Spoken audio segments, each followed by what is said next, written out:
अब तक आपने देखा, पार्ट 1 में देखा, राणा सा ने अपने बेटे देव को एक रास्ते पर लेकर आया था। फिर राणा सा अपने बेटे देव को मम्मी कैसे मरी वो बताता है। अब तक बेटा हम शादी से वापस इस गांव में आ रहे थे।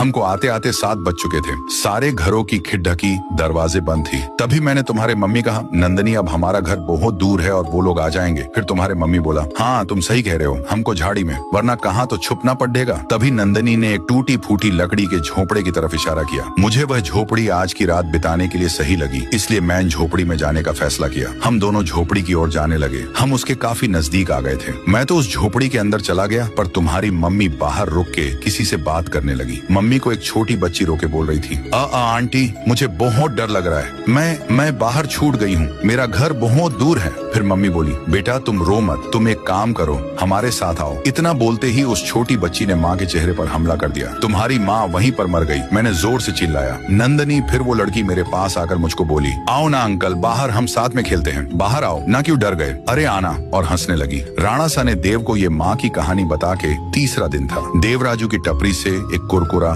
खरीदा, वहाँ राइस स्टार भी था। देव जब कुरकुरा लेकर टपरी से बाहर निकला, जब तक 7 बज चुके थे, चारों ओर घंटी की आवाज आने लगी। अनाउंसमेंट हुई, 7 बज चुके हैं। फिर राइस स्टार चाय पीकर राजू की टपरी से बाहर निकला और वो अपने घर की ओर जल्दी जल्दी जाने लगा। उतने में देव ने उसे आवाज दी, राई भैया। देव उसकी तरफ भागता है। फिर देव ने राइस स्टार को विनंती की, राई भैया 7 बज गए और मेरा घर बहुत दूर है, क्या मैं आपके साथ आपके घर में एक रात के लिए रुके सकता हूँ? फिर राइस स्टार बोला, अरे बावले, ये भी कोई पूछने की बात से चल मारे, साथ मारे घर। फिर देव और राइस स्टार घर के लिए जाने लगे। देव राइस स्टार के साथ उसके घर पर पहुंचे और अंदर गए। उतने में राइस स्टार एक खिड़की बंद करी और दूसरी खिड़की बंद करने गया तो बाहर देव की मम्मी खड़ी हुई थी। देव ने माँ को देखकर जोर से चिल्लाया, अरे मेरी मम्मी आ गए राइस स्टार भैया, जल्दी खिड़की लगाओ। फिर राइस स्टार ये सुनकर बोला, अरे बावड़े कुछ ना हो, मैं तुझे एक जादू दिखाता हूँ। ऐसा करते करते मम्मी दरवाजे के बाहर रुकी थी। देव बार बार बोला, राई भैया वो इंसान नहीं है, जल्दी दरवाजा बंद करो। परंतु राइस स्टार मम्मी को ललकारने लगा और बोला, अंदर आके दिखाना, मुझे तुमसे अच्छे से मिलना है। तभी मम्मी बोली,